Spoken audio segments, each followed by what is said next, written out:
Shalom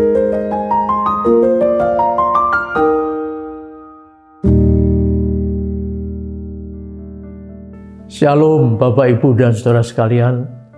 Anda semua sungguh dalam keadaan senang dan bahagia, bukan? Mungkin ada yang sakit, tapi mari kita bersama-sama menghadap kehadirat Tuhan untuk minta pimpinannya dalam merenungkan firman-Nya. Tuhan, ajarilah kami merenungkan firman-Mu dengan kuat kuasa Roh Kudus-Mu. Dalam Tuhan Yesus kami berdoa dan memohon. Amin. Mari kita bersama membahas tentang mengapa aku disuruh sembunyi. Ini temanya. Saudara, tempat persembunyian biasanya tentu tidak nyaman. Tempatnya seringkali jauh dari keramaian. Tentu tempat itu mempunyai lingkungan yang kurang nyaman untuk ditinggali, walau sifatnya cuma sementara saja. Nabi Elia, orang Tisbe, setelah berbicara dengan Raja Ahab bahwa kekeringan akan datang, kemudian Tuhan berkata kepadanya, "Pergilah dari sini, berjalanlah ke timur dan bersembunyilah di tepi Wadi Kerit di sebelah timur Sungai Yordan. Engkau dapat minum dari wadi ini, dan burung-burung gagak telah kuperintahkan untuk memberi makan engkau di sana." 1 Raja-Raja 17 ayat 3 dan 4. Ini tentu sulit dipahami oleh Elia, apalagi ditaati. Mengapa sih harus sembunyi? Jauh dari masyarakat dan keramaian dunia, dan masuk dalam kesunyian dan kesendirian di tepi wadi atau sungai Kerit itu. Mengapa harus sembunyi dalam kesendirian? Allah tidak bakalan memberitahu kepada manusia apa yang akan terjadi. Tapi Allah ingin membekali manusia agar siap dengan apa yang bakal terjadi. Ingat kata-kata ini. Itulah sebabnya Allah ingin membekali Elia dengan membentuk dan melatihnya untuk menjadi abdi Allah yang mempunyai pengalaman bagaimana bisa bertahan hidup di tengah situasi yang sulit. Di dalam kesendiriannya, Elia justru dilatih oleh Allah, belajar mendengar suara Allah, dan melihat secara nyata bagaimana Allah bersamanya dan menopangnya untuk tetap bertahan hidup.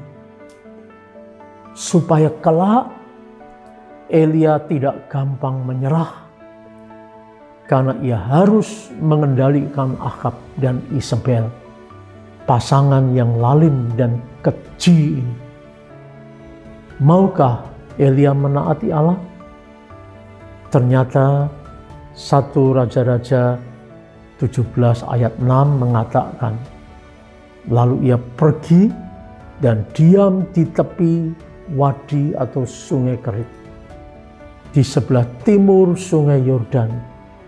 Di tepi wadi Kerit ini, Elia baru mengalami bagaimana Allah memeliharanya secara menakjubkan. Seperti dikatakan, pada waktu pagi dan petang, burung-burung gagak membawa roti dan daging kepadanya. dan ia minum dari sungai itu. 1 Raja-Raja 17 ayat 6. Bagaimana tidak mengejutkan manusia diberi makan oleh burung-burung gagak yang setiap pagi dan petang tidak lupa membawa roti dan daging untuk Elia. Dari mana burung-burung ini mendapatkannya? Kita tidak tahu. Justru di sini Elia melihat dengan heran dan tak habis-habis berpikir. Ternyata Allah mampu memelihara kelangsungan hidup Elia lewat burung-burung gagak. Tibalah waktunya sungai itu menjadi kering, sebab hujan tidak turun. 1 Raja-Raja 17 ayat 7. Elia terkena juga dampak kekeringan itu tentu. Seluruh negeri Israel sedang kekurangan air. Kemana sekarang ia harus pergi mencari air? Bukankah air adalah kebutuhan kita yang vital? Di saat kekeringan seperti itu, Elia sadar bahwa apa yang pernah ia katakan ke Raja Ahab sekarang benar-benar terjadi.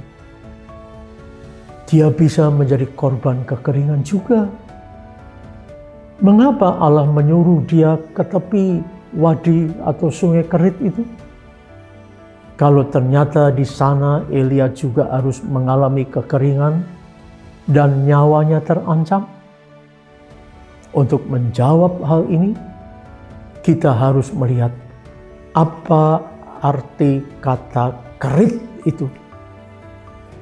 Menurut para ahli, kata kerit berasal dari akar kata ceret, yang berarti dibedah atau dipotong-potong sampai kecil-kecil.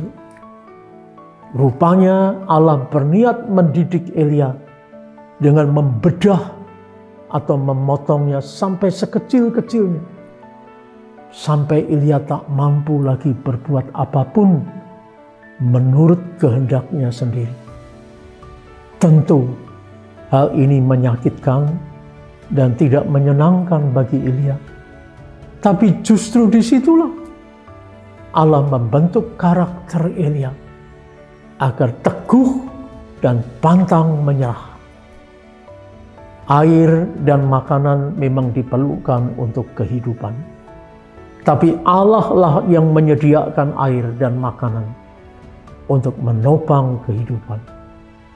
Suatu saat keadaan sungai Kerit itu menjadi kering, menandakan bahwa Elia harus pula menghadapi kekeringan di mana tak ada sumber menopang kehidupannya.